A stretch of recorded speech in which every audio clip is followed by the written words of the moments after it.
ایک بار ایک نوجوان زندگی کی الجھنوں اور ناکامیوں سے تنگ آ کر اپنے دادا کے پاس آیا۔ نوجوان نے کہا، دادا جان، میں تھک چکا ہوں، ہر کوشش ناکام، ہر خواب ادھورا رہتا ہے۔ دادا مسکرائے، کمرے کے کونے سے ایک خالی گلاس اٹھایا، پانی سے بھر کر اس میں ایک چمچ نمک ڈالا اور کہا، یہ پیو۔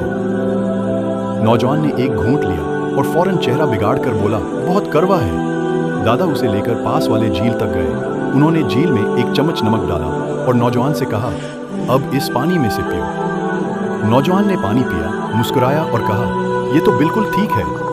دادا نے نرمی سے کہا، بیٹا، زندگی کی پریشانیاں بھی نمک کی طرح ہیں، ان کی تلخی اتنی نہیں جتنی تمہاری ظرف کی چھوٹی یا بڑی وسعت ہوتی ہے۔ اگر تمہارا دل ایک گلاس کی مانند تنگ ہوگا تو چھوٹی سی مصیبت بھی زندگی کو کڑوا بنا دے گی، لیکن اگر تمہارا دل جھیل کی طرح وسیع ہو جائے تو وہی مصیبت تمہیں کچھ محسوس بھی نہیں ہوگی۔ بزرگوں کی باتوں میں صدیوں کی دانش چھپی ہوتی ہے۔ جب دل بڑا ہو، ظرف وسیع ہو، تو زندگی کی سختیاں بھی نرم لگتی ہیں۔ اگر آپ چاہتے ہیں اس طرح ویڈیو آپ کو ملے تو چینل کو سبسکرائب کریں۔